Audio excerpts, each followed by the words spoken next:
Hello everyone. मेरा नाम आस्तिक राव। स्वागत करते हैं अपने इस प्यारे से आपके बनाए हुए पसंदीदा यूट्यूब चैनल आस्तिक बायो आर्ट पर, जहां पर मैं आप लोगों को क्लास 9th और 10th की पूरी साइंस पढ़ाता हूं, पूरी साइंस कवर कराता हूं। जैसे कि मैंने आप लोगों से वादा किया था कि जितने भी लेक्चर्स होंगे डेली के डेली मैं कंसिस्टेंसी के साथ प्रोवाइड करूंगा, लेकिन कुछ हेल्थ इश्यू के कारण मैंने पिछले लेक्चर्स को नहीं प्रोवाइड किया। बट कल से मैं कंसिस्टेंस हूं। आज मेरा डे 2 है, यानी आज दूसरा दिन है ये लेक्चर प्रोवाइड करने का। आज ये दूसरे दिन वो लेक्चर प्रोवाइड होने वाला है, यानी कि केमिस्ट्री का जो रासायनिक अभिक्रिया एवं समीकरण वाला आपका चैप्टर है, आज इसका ये थर्ड लेक्चर होने वाला है, जिसमें आज अभिक्रियाएं कवर होंगी। सबसे पहले अभिक्रिया कवर होगी ऊष्मा छेपी, ऊष्मा शोषी, विस्थापन अभिक्रिया, द्विविस्थापन अभिक्रिया, उपचयन और अपचयन। अगर समय रहा तो ये अभिक्रियाएं भी कवर होंगी। इसलिए मैं उम्मीद करता हूं कि आपकी पढ़ाई बेहतर तरीके से जारी होगी और आप लोग अपनी पढ़ाई में व्यस्त होंगे। पढ़ाई में व्यस्त होने के साथ साथ अपने हेल्थ का भी ध्यान रखिएगा, क्योंकि सबसे पहले आप लोगों की हेल्थ मैटर करती है। सारी चीजों को नजरअंदाज करते हुए आप लोग अपनी पढ़ाई में ध्यान देंगे और इस साइंस में छोड़िए, पूरा ओवरऑल परसेंटाइल बनाने की कोशिश करिएगा, जिससे कि आप लोगों के गार्जियन का सर ऊंचा उठ सके। मैं ये नहीं बोलता हूं कि सिर्फ मेरे ही सब्जेक्ट में आप फुल मार्क्स लाइए। बाकी जितने भी सब्जेक्ट हैं, इंग्लिश हो गया, आपकी हिंदी हो गई, सोशल साइंस होगी, मैथ हो गई, आर्ट हो गई, सारे के सारे सब्जेक्ट में फुल मार्क्स लाना आपको इंपॉर्टेंट है। ज्यादा इधर उधर की बातें ना करते हुए, ना टहलाते हुए अपने टॉपिक की ओर बात कर लेते हैं। आज पढ़ेंगे अपन ऊष्मा छेपी अभिक्रिया। आइए समझ लेते हैं ऊष्मा छेपी अभिक्रिया क्या होती है। आप लोग सांस लेते हैं और आपकी बॉडी में मौजूद ग्लूकोज जब ऑक्सीजन की उपस्थिति में टूटता है तो आप लोग CO2 बाहर निकालते हैं। आपकी बॉडी में जल का निर्माण होता है, आपकी बॉडी में ATP यानी ऊर्जा का निर्माण होता है। समझ रहे होंगे आप लोग कि ऊष्मा छेपी अभिक्रिया होती क्या है। ये दरअसली में आपके बॉडी में चलने वाले एक ऐसा कैटाबॉलिज्म रिएक्शन है जो कि कार्बन डाइऑक्साइड और जल के साथ साथ ऊर्जा यानी ATP के माध्यम से निरूपित करता है। आइए इसको हम परिभाषा के माध्यम से लिखते हैं, इसके बाद भी हम इसको देखेंगे कि इसका रिएक्शन किस तरीके से बोलता है। आइए पहले इसकी परिभाषा लिख लेते हैं। वह रासायनिक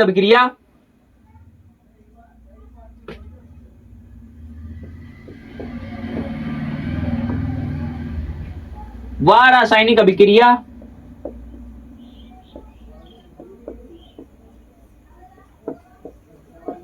जिसमें ऊर्जा का निर्माण होता है,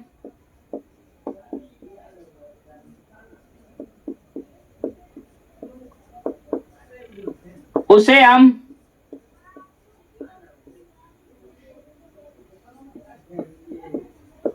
ऊष्मा छेपी अभिक्रिया कहते हैं।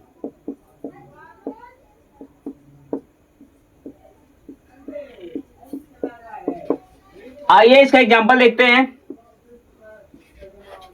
सबसे पहले जब हमारी बॉडी में उपस्थित होता है ग्लूकोज, जब बॉडी में पहले से ग्लूकोज उपस्थित होता है, अब जब मैं एटमॉस्फेयर यानी कि वायुमंडल से जब ऑक्सीजन ग्रहण करते हैं तो ये मेरे बॉडी के अंदर जो सेल होती है, सेल में कैटाबॉलिज्म रिएक्शन होता है। उसके बाद वो ग्लूकोज कार्बन डाइऑक्साइड और जल और ATP यानी कि एडेनोसिन ट्राइफॉस्फेट में टूटता है।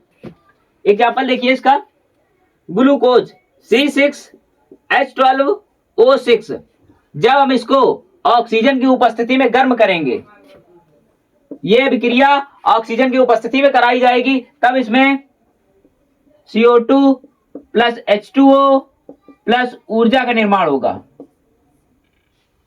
यह रिएक्शन हमारी बॉडी के अंदर चलता है, जो कि जब हम सांस लेते हैं तब CO2 प्लस H2O प्लस ऊर्जा का निर्माण होता है। आप लोग याद रखिएगा कि समीकरण, जो रासायनिक समीकरण उठता है, उसको आप आइए समझते हैं इस रिएक्शन को किस तरीके से अपन बैलेंस कर सकते हैं। ये ऊष्मा छेपी अभिक्रिया मैंने आप लोगों की पढ़ाई और इसका एग्जाम्पल भी आप लोगों को बताया। अब बारी है रिएक्शन को सल्टाने यानी कि रिएक्शन को बैलेंस करने की, अगर आप बैलेंस रिएक्शन लिखते हैं यानी संतुलित रासायनिक समीकरण लिखते हैं तो आपको पूरे में पूरे मार्क्स मिलेंगे, बोर्ड एग्जाम में एक नंबर भी नहीं कटेगा। अगर आप सिर्फ रासायनिक समीकरण लिखते हैं और आप संतुलित नहीं करते तो शायद एग्जामिनर नंबर काट सकता है। आइए इसको हम संतुलित करते हैं, जान लेते हैं कार्बन इधर कितने हैं, 6। हिट एंड ट्रायल विधि लगाएंगे। कार्बन 6 है, हाइड्रोजन 12 है, ऑक्सीजन 6 2 8 है। ऑक्सीजन 6 2 8 है। अब इधर बारी है, कार्बन 1 है, ऑक्सीजन 2 1 3 है, हाइड्रोजन 2 है। अगर मैं इधर 6 का मल्टीप्लाई कर दूं, इधर 6 का मल्टीप्लाई कर दूं, इधर 6 का मल्टीप्लाई कर दूं, तो देखिए कार्बन 6 इधर थे, 6 दूनी 12, इधर ये 12 12 6 18 18 ऑक्सीजन कार्बन सॉरी ऑक्सीजन इधर मतलब 6 दूनी 12 12 6 18, ये 18 हो गए। उसके बाद में अब हाइड्रोजन 12 इधर है, पहले से ही है, कार्बन इधर कोई छेड़छाड़ी नहीं की गई। अब इधर देख लीजिए, अब मुझे कार्बन को बैलेंस करना है, कार्बन इधर 6 हो तो इधर भी 6 होने चाहिए। अब ये कार्बन अगर मैं इधर 6 का मल्टीप्लाई कराता हूं तो ये कार्बन तो 6 हो जाएंगे, बट 6 दूनी 12 ऑक्सीजन ये इधर हो जाएंगे और 6 कम 6 12 6 18 12 6 18 ऑक्सीजन हो जाएंगे। अब बात कर लेते हैं हाइड्रोजन बैलेंस की, तो 6 दूनी 12 ये हाइड्रोजन 12 हो जाएंगे। मैं उम्मीद करता हूं कि ये रिएक्शन आप लोगों को समझ में आई होगी, पूरी तरीके से रिएक्शन आप लोगों को समझ में आई होगी। एक बार पुनः समझ लेते हैं। ऊष्माक्षेपीय अभिक्रिया, ये आपके बॉडी में होने वाली एक ऐसी अभिक्रिया है, पहली चीज तो आपकी बॉडी में सबसे पहले ग्लूकोज मौजूद होता है। आप वायुमंडल से जब सांस लेते हैं यानी ऑक्सीजन लेते हैं, तब ये रिएक्शन आपकी सेल में रिएक्ट करता है और ये एटीपी यानी ऊर्जा का निर्माण करता है, एडिनोसिन ट्राइफॉस्फेट यानी ऊर्जा का निर्माण करता है, और इसके साथ साथ में जल कार्बन डाइऑक्साइड भी मुक्त होती है। मैं उम्मीद करता हूं कि आप लोगों ने लिख लिया होगा। आप बढ़ते हैं अगले रिएक्शन की ओर।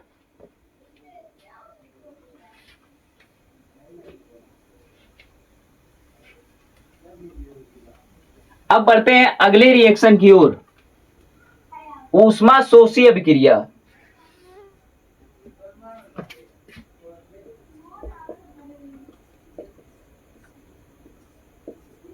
ऊष्मा शोषी अभिक्रिया वह रासायनिक अभिक्रिया जिसमें ऊर्जा का अवशोषण होता है, वह रासायनिक अभिक्रिया जिसमें ऊर्जा का अवशोषण होता है, उसे हम ऊष्मा शोषी अभिक्रिया कहते हैं।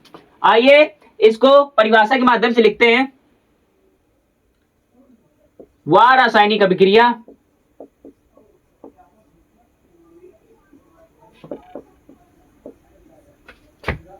जिसमें ऊर्जा का अवशोषण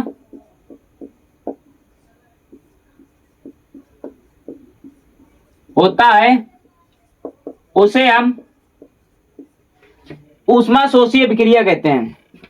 वह रासायनिक अभिक्रिया जहां पर ऊर्जा अवशोषित की जाती है, यानी कि जैसे बाहर ऊर्जा है तो वो ऊर्जा मैंने अपनी बॉडी में खींच ली, उसे हम ऊर्जा का अवशोषण कहते हैं। आइए इसका एग्जांपल लिखते हैं।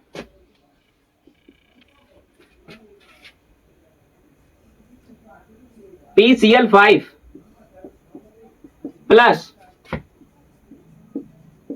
ऊर्जा चेंज इनटू, अब इसको हम गर्म करेंगे तो ये बनाएगा PCl3 प्लस Cl2। आइए एक बात समझते हैं, ऊष्मा शोषी अभिक्रिया क्या होती है। ऊष्मा शोषी वह रासायनिक अभिक्रिया जिसमें ऊर्जा का अवशोषण होता है, जिसमें ऊर्जा अवशोषित की जाती है, उसे हम ऊष्मा शोषी अभिक्रिया कहते हैं। जैसे कि मान लीजिए मैंने एक फास्फोरस पेंटाक्लोराइड लिया, उसके साथ में मैंने ऊर्जा ली, जब इसको मैंने गर्म करके तोड़ा तो इसने बनाया फास्फोरस ट्राइक्लोराइड और क्लोरीन गैस का निर्माण किया इसने। मैं उम्मीद करता हूं कि ये रिएक्शन आपने लिख लिया होगा। अब बढ़ते हैं अगले रिएक्शन की ओर। इस रिएक्शन को समझने से पहले अब एक चीज आप लोग याद रखेंगे, ये रिएक्शन का नाम है विस्थापन अभिक्रिया।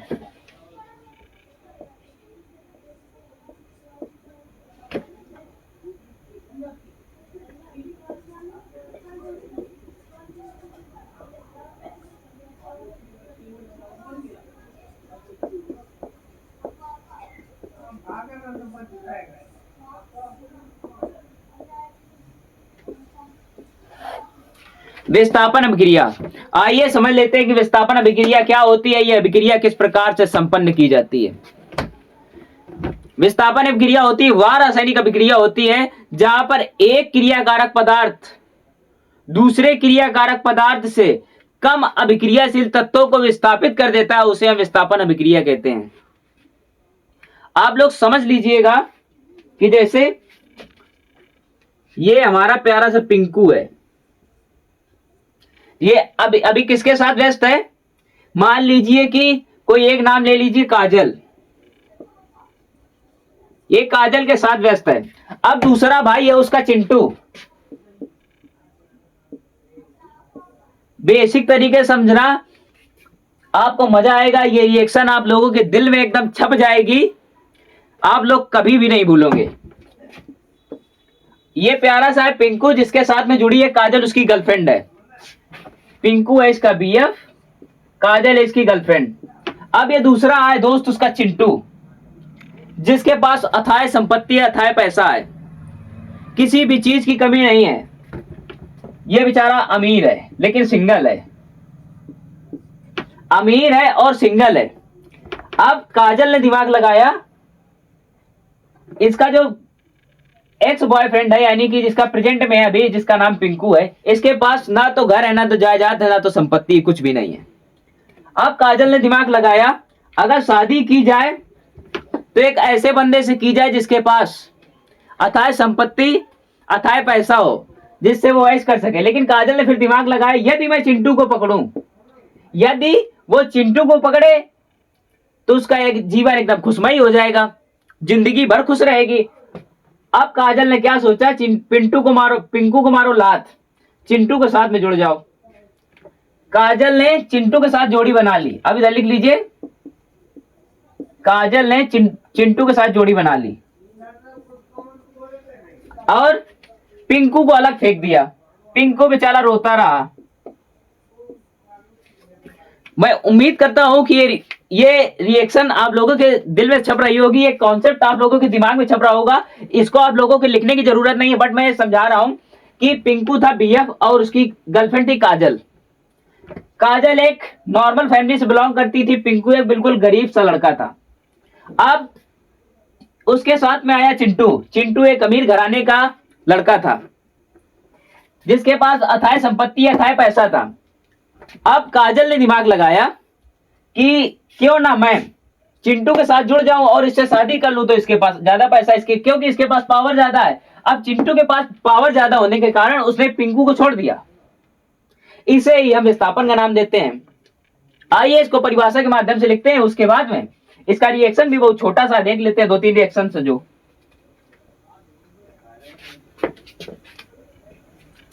वह रासायनिक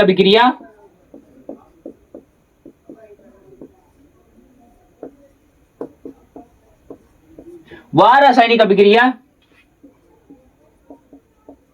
जिसमें एक क्रियाकारक पदार्थ दूसरे क्रियाकारक पदार्थ से कम अभिक्रियाशील पदार्थों को विस्थापित कर देता है,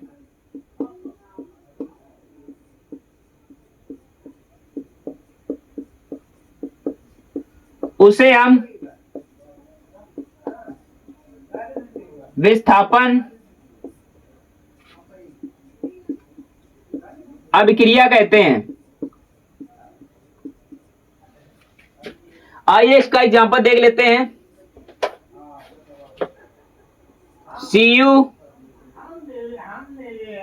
CuSO4 plus Zn।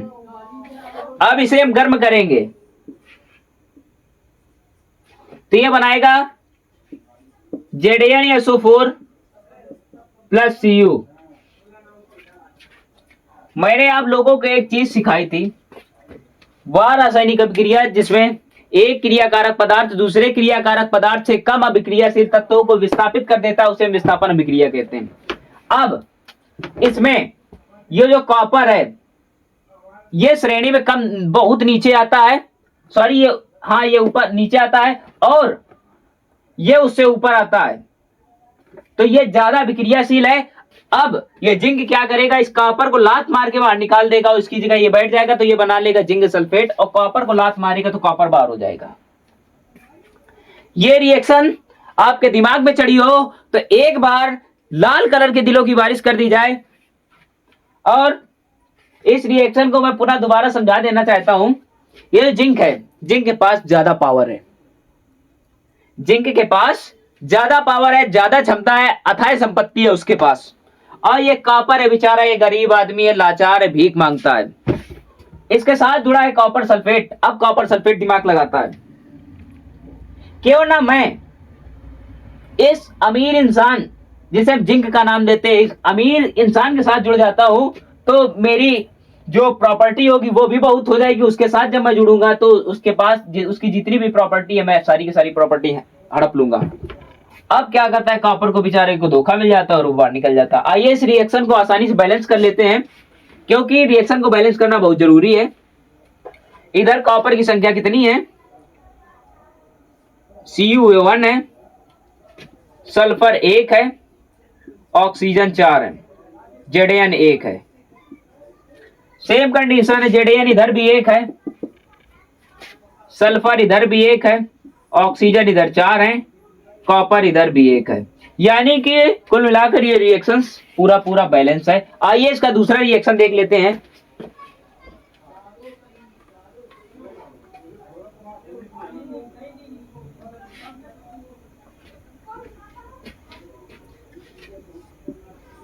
Fe plus CuSO4 change into, अब सेम कंडीशन होगी, Fe जुड़ जाएगा इसी कॉपर सल्फेट के साथ, कॉपर सल्फेट का ये जो सल्फेट है इसके साथ जुड़ेगा तो FeSO4 बना लेगा ये, प्लस कॉपर को लात मारकर बाहर निकाल देगा। इसे ही हम विस्थापन अभिक्रिया का नाम देते हैं।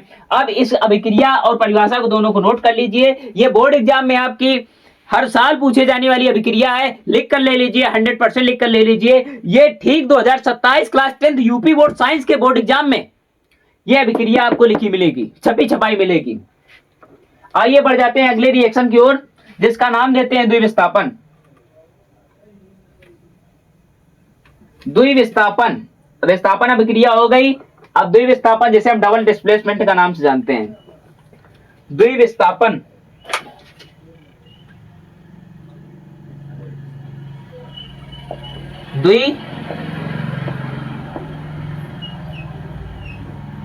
द्विविस्थापन या बोर्ड एग्जाम में लिखी मिल सकती है उभय अपघटन।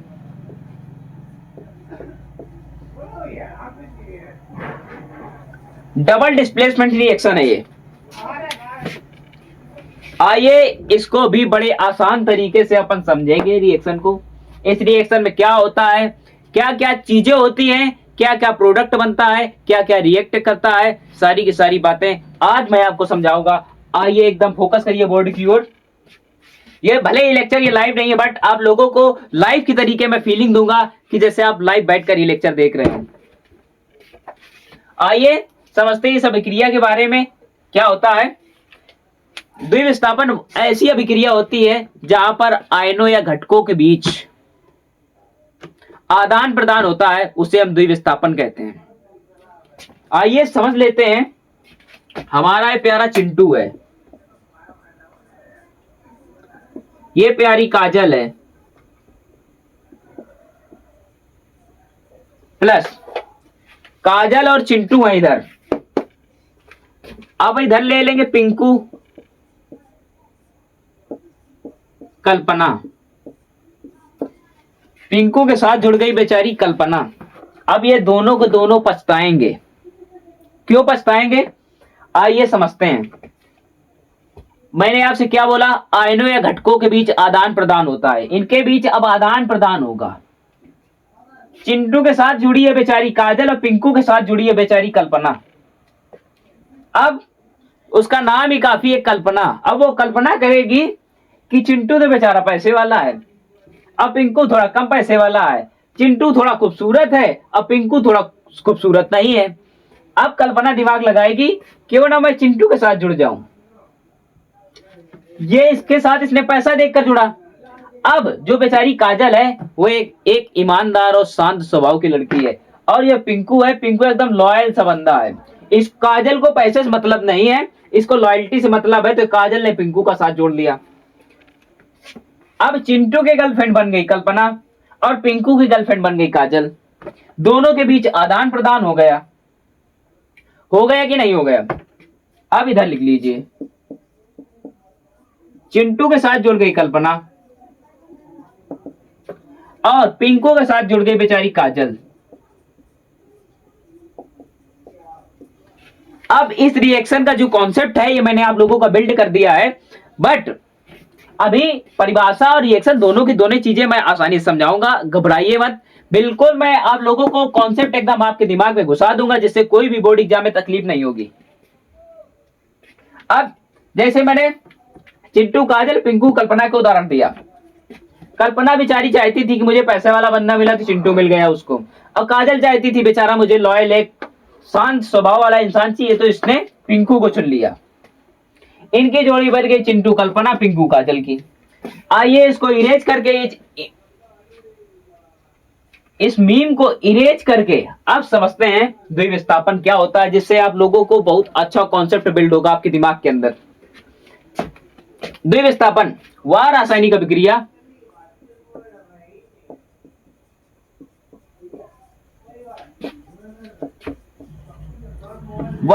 अभिक्रिया जिसमें आयनों या घटकों के बीच आदान प्रदान या अदला बदली होती है, उसे हम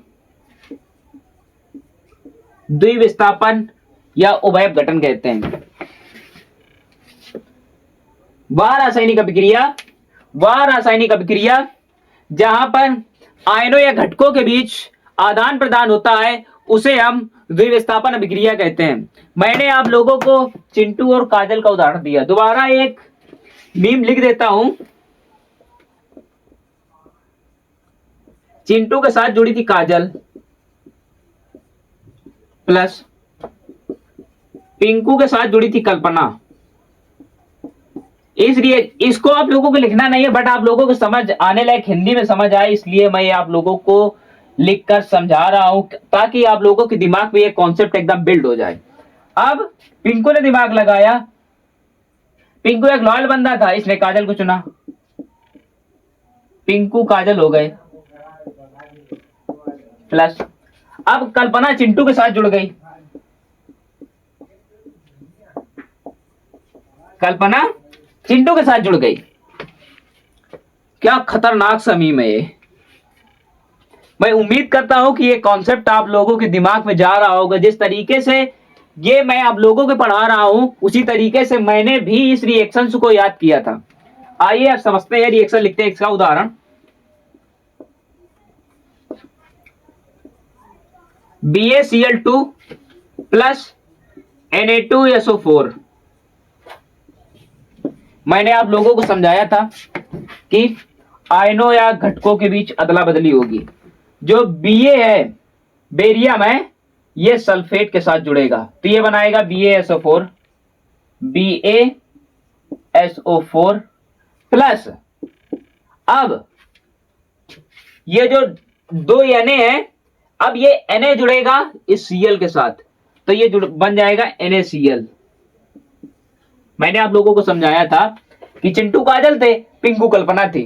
चिंटू काजल थे, पिंकू कल्पना थी, लेकिन कल्पना ने दिमाग लगाया कि मैं पैसे वाले के साथ जुड़ूंगी, इसलिए ये चिंटू के साथ जुड़ गई। और काजल बेचारी थी कि मुझे लाल बंदा चाहिए, इसलिए इसको पिंकू मिल गया। इसी तरीके से Na2 जो सोडियम है क्लोरीन के साथ जुड़ा, और जो बेरियम है ये सल्फेट के साथ जुड़ा।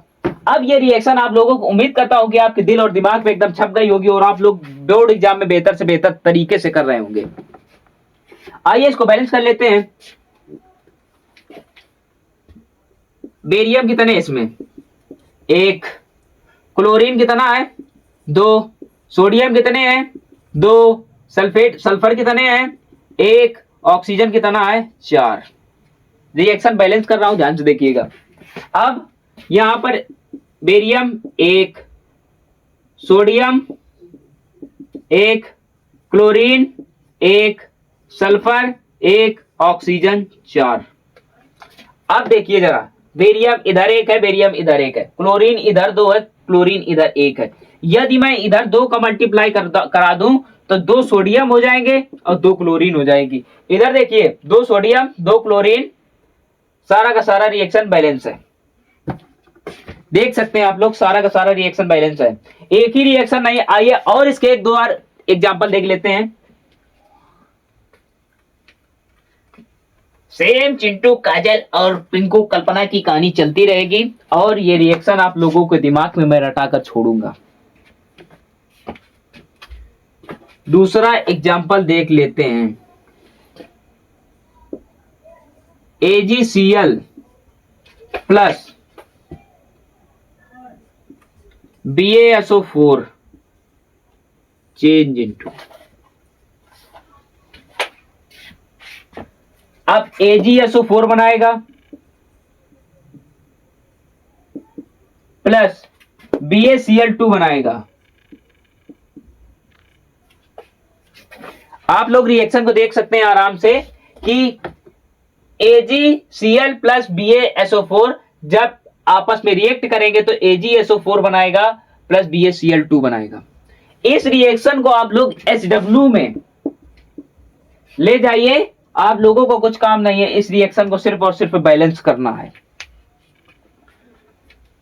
उम्मीद करता हूं कि आप लोगों ने ये रिएक्शन लिख लिया होगा और मैं बढ़ता हूं अब अगले रिएक्शंस की ओर।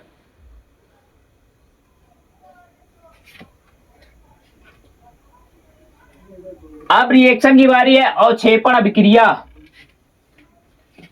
रिएक्शन का नाम है अवक्षेपण अभिक्रिया। इसको बिल्कुल भी हम बेहतर तरीके से समझेंगे, आप लोगों को एकदम ये लेक्चर बोरिंग नहीं होगा। आप लोग भले ही ये लेक्चर रिकॉर्डेड देख रहे होंगे, बट मैं उम्मीद दिलाता हूं ये लेक्चर लाइव की तरीके चलाऊंगा।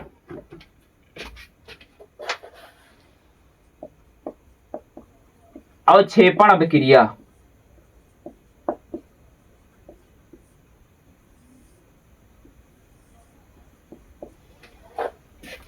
अवक्षेपण अभिक्रिया। आइए अवक्षेपण अभिक्रिया को देख लेते हैं क्या होता है। वह रासायनिक अभिक्रिया जहां पर अवक्षेप का निर्माण होता है उसे हम अवक्षेपण अभिक्रिया कहते हैं। आइए इसकी परिभाषा लिखते हैं। वह रासायनिक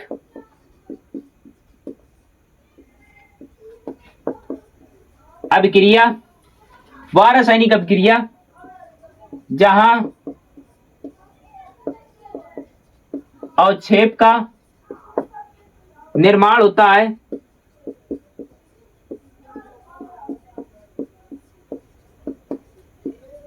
उसे हम अवक्षेपण अभिक्रिया कहते हैं। आइए इस अवक्षेपण अभिक्रिया को भी हम बहुत आसानी तरीके से देखेंगे। ये अवक्षेपण अभिक्रिया, मान लीजिए कि आपने कोई आग जलाई, आपने लकड़ी मिलाकर आग जलाई। जब आप लोग आग जलाएंगे तो दो चीजें निकलती हैं, एक तो CO2 यानी कार्बन डाइऑक्साइड, वो हवा में उड़ जाएगी, दूसरी कोई राख बचेगी, वो राख ही अवक्षेप कहलाएगी। मैं उम्मीद कर रहा हूंगा कि आप लोगों को ये रिएक्शन समझ में आ रही है। अवक्षेपण अभिक्रिया, वह रासायनिक अभिक्रिया जिसमें अवक्षेप का निर्माण होता है उसे हम अवक्षेपण अभिक्रिया कहते हैं।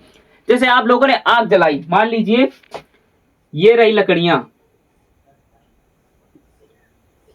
ये रही लकड़ियां, अब आपने इधर आग जलाई, आप लोगों ने आग जला दी, बट इसका जो धुआं है ये CO2 बनकर पूरा उड़ जाएगा। अब जो इसकी राख बचेगी ये राख ही अवक्षेप कहलाएगी। मैं उम्मीद कर रहा हूं कि ये रिएक्शन आप लोगों को समझ में आ रही है, आप लोगों की दिल और दिमाग पे एकदम सटीक से पहुंच रही है। आइए इसका एग्जांपल देख लेते हैं।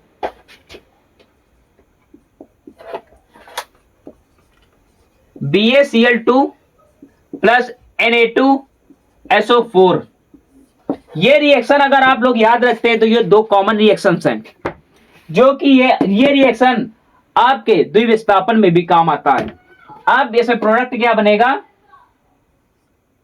BaSO4 plus NaCl। अगर ये मैं इधर 2 लगा दूं तो ये रिएक्शन पूरा बैलेंस हो जाएगा। अब ये जो BaSO4 बना है, अवक्षेप का साइन ये होता है, अवक्षेप का प्रदर्शन जो प्रतीक होता है ये होता है, नीचे की ओर तीर होता है। इधर लिख लीजिए, इधर बना लीजिए, अवक्षेप का जो तीर होता है वो नीचे की ओर बनता है, यानी कि ये चीज नीचे बैठ रही है जल में। जब मैंने जलीय BaCl2 के साथ Na2SO4 को मिलाया, तब ठोस क्रिस्टल BaSO4 जो अवक्षेप कहलाएगा वो बनेगा। उसके बाद में 2 NaCl बाहर निकल जाएंगे, यानी नमक बाहर निकल जाएगा। मैं उम्मीद करता हूं ये रिएक्शन आप लोगों के दिल और दिमाग में छप गई होगी। और मैं जाते जाते एक ही चीज कहूंगा, कभी छोटी सी चीज को पाने की तमन्ना मत करना, हर समय बड़ी से बड़ी चीज को पाना। मैं उम्मीद कर रहा हूं कि आप लोग समझ रहे हैं मेरी बातों को। अभी तक जो हुआ उसकी परवाह नहीं है, लेकिन अब जो होगा वो मंजर खतरनाक और देखने लायक होगा। आप लोग जब क्लास 10th 2027 यूपी बोर्ड में साइंस में 70 में 70 ला रहे होंगे, तो आपके गार्जियन को तो सर ऊपर होगा ही होगा। उसके साथ में हमें भी गुरु दक्षिणा में क्लास 10th यूपी बोर्ड अगर साइंस में आप लोग 70 में 70 लाते हैं तो जो भी आप लोगों की डिमांड होगी मैं पूरी करूंगा। स्वस्थ रहिए, मस्त रहिए, पढ़ाई में विलीन रहिए, कंसिस्टेंस बने रहिए और मेहनत जबरदस्त जारी रहनी चाहिए कि ना थके हैं पांव अभी, ना ही हिम्मत हारी है। ये खेल चाहे जिसका भी हो, अब इस खेल में मेरी बारी है। जो भी हो, ये खेल चाहे जिसका भी चल रहा हो, कोई भी टीचर पढ़ा रहा हो, सभी के सभी टीचर बेहतरीन पढ़ाते हैं। आज जब मैं इस YouTube पर अकेला आया हूं और आप लोगों को एक बेहतर से बेहतर और शानदार कंटेंट देकर जाऊंगा, जिससे आप लोग जब ये क्लास 10th पूरी करके छोड़ रहे होंगे, आपके फुल मार्क्स आ रहे होंगे, तब एक बार नाम जरूर लेंगे। सो टाटा बाय बाय। आप लोग पढ़ाई करते रहिएगा, मस्त रहिए, चौड़े होकर पढ़ाई करिए एकदम।